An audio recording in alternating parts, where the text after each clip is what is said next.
It's 14 years since I first visited the Pagani factory, and I'd come to see the very first Zonda being built. So it seems only fitting that as you walk into the factory today, you're met by the mightiest Zonda of them all, the wild Zonda R. But it's what's behind this mirrored door that we've really come to see today, because we've got exclusive access to Pagani's inner sanctum, so we can take you under the skin of Pagani's latest supercar, the incredible Huayra.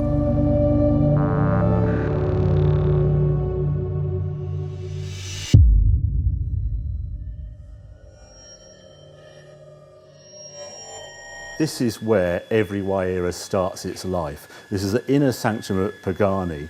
And what they do, once they've made all the body panels, it comes onto this styling buck, all the pieces are brought together, ready for this man to give it his signature that will actually go off for painting. It's Horacio's signature. There's one little bit he wants fixing on this piece. But I find it exquisite that even though this is going to be a painted car at the end of it, yet again, we find all the carbon weave matching, how the clamshell and the door are absolutely perfectly aligned. When you look round at the front, everything has to have this herringbone, every single weave has to be perfect, right across the car. So this is as naked, bare carbon as you can get. Horacio ticks it, and then it's off to the spray shop. Excuse the noise in here, there's an autoclave humming away, cooking a Huayra body ready for the morning. But I just want to show you this bit. This has just come back from the paint shop. It's going to be an interesting green, but mainly in bare carbon fibre. But if we look inside, there's one detail I think is fantastic on the Huayra, and that's how they've done the heating. If you look here, this is where the ducts come out for the ventilation. But rather than having separate pipes or anything like that, he's actually done it so it's structural, and this is hollow. Blows it around the windscreen for demisting, or up these vents for the dry. Again, it's all to save weight, because there's no additional pipes or anything needed for the ventilation system. So these are the rear flaps on this car. They're all ready attached. This is again come back from the paint shop. Bare carbon underneath, looks absolutely beautiful. We really ought to have a look at what car this is going to be attached in, which is in the room next door.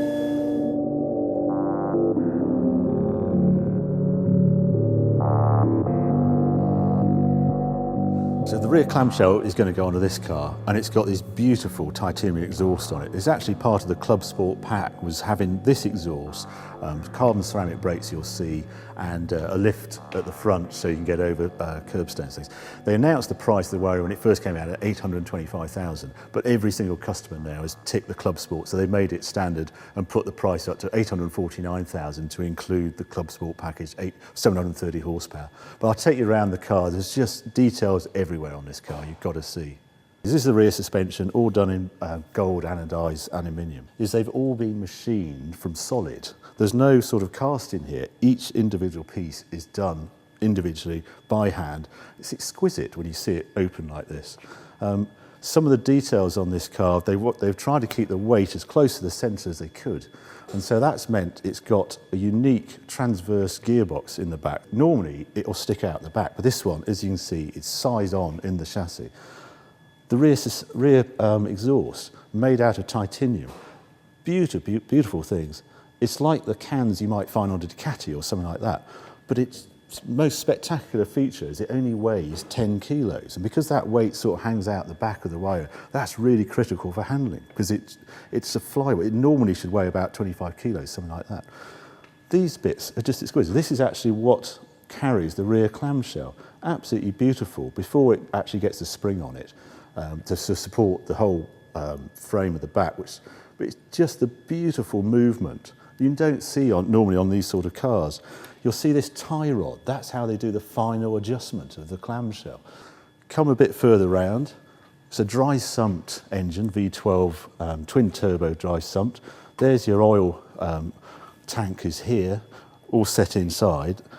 You can't see it, but hidden away is a petrol tank right behind the bulkhead in the safest possible place you can find one, because Horacio is obsessed with safety.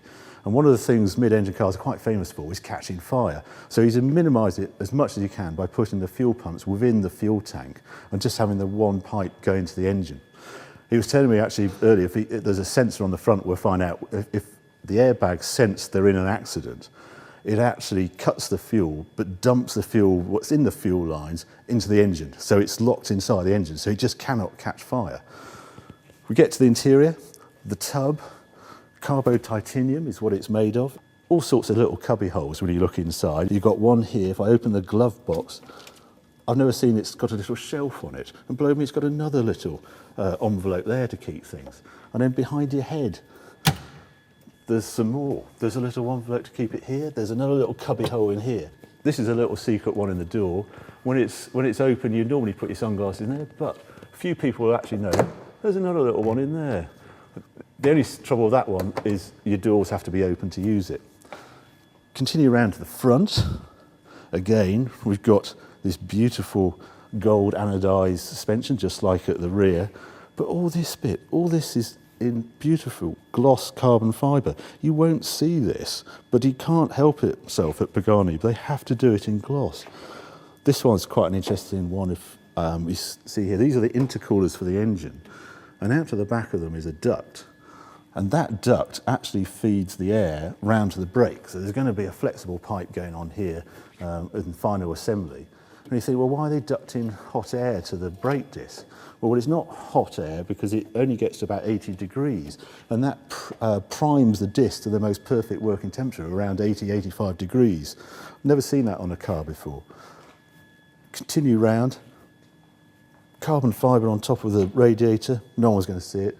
It's the best finish you can imagine, and yet it's locked away forever. The other thing about the Huayra, everyone is bespoke to the customer who's ordered it. And this customer is actually one, obviously, he doesn't like a lot of carbon fibre because this is painted here. And it's the only one I've seen. They've actually painted the whole tub, so there's no bare carbon that I can see visible on the outside of this car. Of course, when you open everything up, then there's bare carbon everywhere.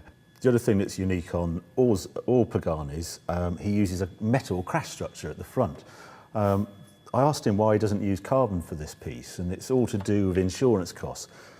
It's much cheaper to replace a metal frame like this, and it absorbs energy really well.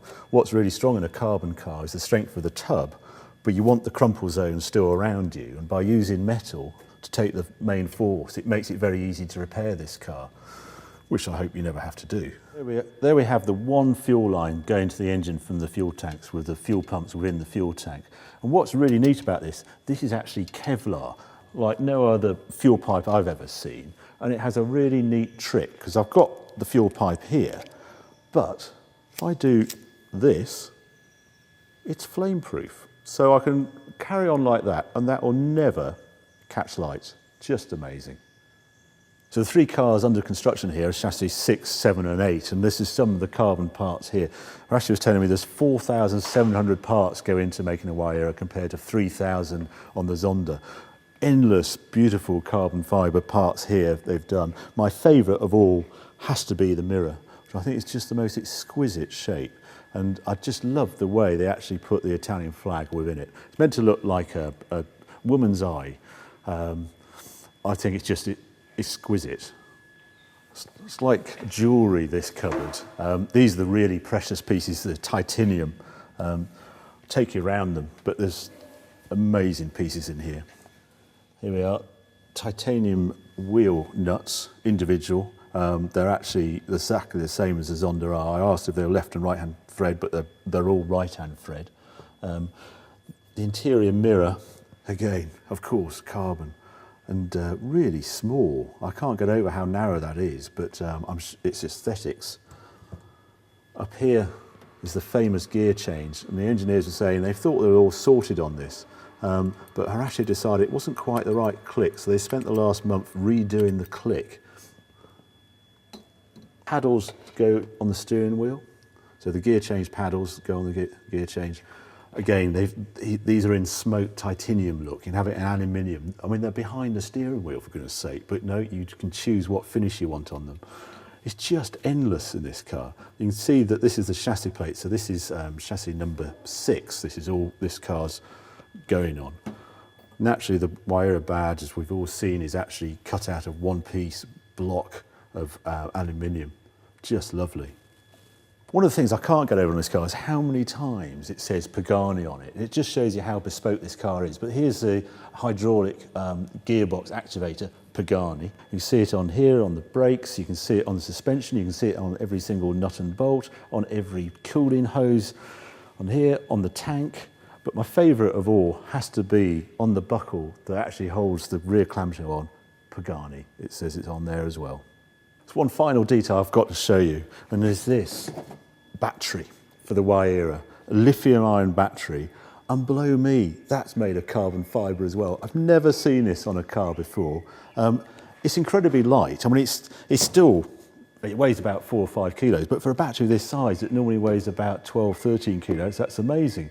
And the other thing about it is the price. He won't tell me the exact price, but all he'll tell me it was 13 times more expensive than a conventional battery. So that's a lot. So there we have it. The Pagani Huayra. Just stuffed full with the most exquisite details everywhere you look. It's no wonder it costs £849,000, because there is no other car I know that's built to this level of attention. It's exquisite.